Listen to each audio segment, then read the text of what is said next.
تشیع کا قرآن 40 پاروں والا ہے اور ابھی 30 اس لیے کہ باقی ان کا بکری کھا گئی تھی، لیکن جب تحقیق کا دور آیا، سوشل میڈیا کا دور آیا، تو پتہ چلا وہ بکری ان کے گھر سے برآمد ہوئی، ہاں بکری وہاں سے برآمد ہو رہی تھی، تو پھر کام جو ہے وہ یعنی جو ایک پروگرام تھا ان کا اس حوالے سے وہ تقریباً بڑھ گیا۔ مرزا صاحب نے اپنے ایک پروگرام میں یہ بات کی، تقریباً 2 سال پہلے کی بات ہے عماد بھائی، انہوں نے یہ کہا کہ جی شیعوں کا یہ عقیدہ ہے کہ وہ تو غار میں ہوتے ہیں، سرداب میں ہوتے ہیں، نقوی صاحب آپ بھی تو اس غار میں جاتے رہے ہیں، وہاں پہ ہوتی ہے ملاقات ہوتی ہے امام سے۔ ہم نے اس وقت بھی جتنے بھی ہمارے دوستان جو انجینئر مرزا صاحب کو سنتے اس وقت بھی ہم نے چیلنج کیا تھا، اور وہ پھر تشیع بیدار ہوئی، تشیع نے اس قدر یہ احتجاج کیا کہ مرزا صاحب مجبور ہو گئے اپنے اس موقف سے واپس پلٹنے پر۔ انہوں نے کہا کہ جی نہیں، تشیع کا یہ عقیدہ نہیں ہے کہ وہ غار سے نکلیں گے، وہ غار میں ہوتے ہیں، بلکہ وہ ہے کہ غار سے ظہور کریں گے۔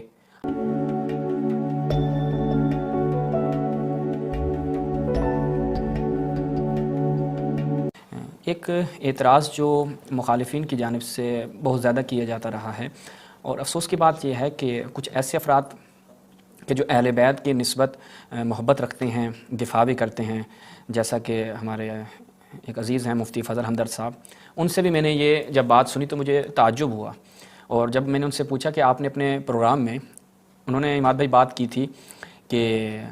امام مہدی جن کے متعلق تشیع کا یہ عقیدہ ہے کہ وہ ایک غار میں رہتے ہیں، ایک سرداب میں رہتے ہیں۔ جب مفتی صاحب نے اپنے ایک کلپ میں یہ بات کی تو میں نے انہیں میسج کر کے پوچھا، میں نے کہا آقا آپ نے یہ جو بات کی ہے تشیع کی کس کتاب میں یہ عقیدہ لکھا گیا ہے؟ تو انہوں نے کہا کہ یہ میں نے علماء سے اور اس طرح لوگوں سے سنا ہے۔ ہوتا کیا ہے؟ ہوتا یہ ہے کہ ایک چیز، ایک شائع، ایک جھوٹ اس قدر تکرار ہوتا ہے کہ لوگ اس جھوٹ کو سچ سمجھنے لگ جاتے ہیں۔ جیسا کہ تشیع کے حوالے سے بہت سارے ایسے جھوٹ بولے جاتے ہیں کہ تشیع شام غریبہ میں یہ کام کرتا ہے۔ تشیع کے بارے میں یہ عماد بھائی کسی زمانے میں ہم چھوٹے ہوتے تھے تو کہا جاتا تھا کہ تشیع کا قرآن 40 پاروں والا ہے اور ابھی 30 اس لیے کہ باقی ان کا بکری کھا گئی تھی، لیکن جب تحقیق کا دور آیا، سوشل میڈیا کا دور آیا، تو پتہ چلا وہ بکری ان کے گھر سے برآمد ہوئی، ہاں بکری وہاں سے برآمد ہو رہی تھی، تو پھر کام جو ہے وہ یعنی جو ایک پروگرام تھا ان کا اس حوالے سے وہ تقریباً بڑھ گیا۔ لہٰذا اب وہ زمانہ نہیں رہا کہ آپ ایک اعتراض کریں، ایک بات کہیں اور تشیع کی طرف نسبت دے دیں اور اس کا کوئی جواب نہ آئے اور وہ آپ کا جھوٹ پکڑا نہ جائے۔ انجینئر مرزا صاحب نے اپنے ایک پروگرام میں یہ بات کی، تقریباً 2 سال پہلے کی بات ہے عماد بھائی، انہوں نے یہ کہا کہ جی شیعوں کا یہ عقیدہ ہے کہ وہ تو غار میں ہوتے ہیں، سرداب میں ہوتے ہیں، نقوی صاحب آپ بھی تو اس غار میں جاتے رہے ہیں، وہاں پہ ہوتی ہے ملاقات ہوتی ہے امام سے۔ کیا کہا؟ شیعوں کا یہ عقیدہ ہے۔ ہم نے اس کے اوپر ایکشن لیا، ہم نے کہا کہ انجینئر صاحب علمی کتابی ہونے کا نعرہ لگانا بہت آسان ہے، نعرہ یہ لگانا کہ ہم کپڑا مکان بنے گا نیا پاکستان، یہ کچھ بھی کہہ دیں گے، روٹی بھی، ہاں روٹی کپڑا مکان دیں گے، لیکن عملی طور پہ روٹی کپڑا مکان دینا وہ بہت مشکل ہو جاتا ہے۔ اس لیے آپ کہتے ہیں میں علمی کتابی ہوں، میں کوئی بابی نہیں ہوں، علمی کتابی ہوں، یہ نعرہ بہت آسان ہے کیونکہ زبان سے نکالنا ہے۔ کتابی ہونے کا ثبوت کیسے دیا جاتا ہے؟ آپ کسی کتاب سے پیش کر دیں۔ یہ ہم نے اس وقت بھی جتنے بھی ہمارے دوستان جو انجینئر مرزا صاحب کو سنتے اس وقت بھی ہم نے چیلنج کیا تھا، اور وہ پھر تشیع بیدار ہوئی، تشیع نے اس قدر یہ احتجاج کیا کہ مرزا صاحب مجبور ہو گئے اپنے اس موقف سے واپس پلٹنے پر۔ تو لیکن کیا ہوا، وہ ایسے پلٹے کہ جب وہ ایسے یو ٹرن لگا کے آئے تو آگے پھر ہمیں پایا۔ انہوں نے کہا کہ جی نہیں، تشیع کا یہ عقیدہ نہیں ہے کہ وہ غار سے نکلیں گے، وہ غار میں ہوتے ہیں، بلکہ وہ ہے کہ غار سے ظہور کریں گے۔ ہم نے کہا چلے ماشاءاللہ، آپ نے اب تشیع کا ایک اور عقیدہ یہاں پر کلیم کیا تو اس کے اوپر دلیل دیں کہ تشیع کی کس کتاب میں یہ عقیدہ لکھا ہے کہ وہ غار سے ظہور کریں گے۔ فارسی میں کہتے ہیں ایک نشد دو شد، ہاں ایک نشد دو شد ہو گئے۔ اب ان علمی کتابی صاحب کی یعنی اگر کوئی واقعاً باشعور افراد، یہ جتنے جو باشعور آج کل تو یعنی پڑھے لکھے لوگوں کا زمانہ ہے، ایک پڑھا لکھا شخص سمجھ سکتا ہے کہ یہ جو انجینئر صاحب ہیں جو علمی کتابی ہونے کا دعویٰ کر رہے ہیں کہ یار آپ سے کچھ 10 کتابوں کا تشیع نے طلب تو نہیں کی، ٹھیک ہے، آپ ایک ایک کتاب معین کریں جہاں پہ تشیع نے اپنے اس عقیدے کو بیان کیا ہو۔ وہ آج تک الحمدللہ مکتب تشیع کا افتخار ہے کہ جب بھی ہم نے کسی چیز کا دعویٰ اور چیلنج کیا ہے وہ سوچ سمجھ کر کیا ہے، اور سامنے والا اس کے سامنے ہمارے اس دعوے کے مقابل جو ہے وہ تسلیم خم ہوا ہے۔ تو اس موضوع پہ بھی ان کا آج تک جواب نہیں آیا۔ اب اس وقت ہم نے فقط یہ سوال رکھا تھا، آئے گا بھی نہیں، ہاں نہیں، جب ہے ہی نہیں کہاں سے لائیں گے۔ جب ہم نے اس وقت یہ سوال رکھا تھا تو سوال رکھنے کا مقصد یہ تھا کہ لوگوں کو پتہ چلے کہ ان کے اندر دم خم نہیں ہے، یہ فقط نام کی علمی کتابی ہیں، کسی کتاب سے ان کا کبھی واسطہ نہیں پڑا۔ آج آپ کی خدمت بیان کریں گے یہ جھوٹ چلا کیسے اور کس انداز سے اس نے پرورش پائی، یعنی یہ پیدا کہاں پہ ہوا تھا جھوٹ، اس کے بعد یہ کہاں پہ اس نے پرورش پائی، کن کی اس کے آباء و اجداد کون تھے۔ انشاءاللہ نسلاً بعد نسلاً اس جھوٹ کا آپ کو آج بتائیں گے اور آپ کو لطف آئے گا، پتہ چلے گا کہ یہ علمی کتابی صاحب کن کتابوں سے اور اپنے ہی جو ان کے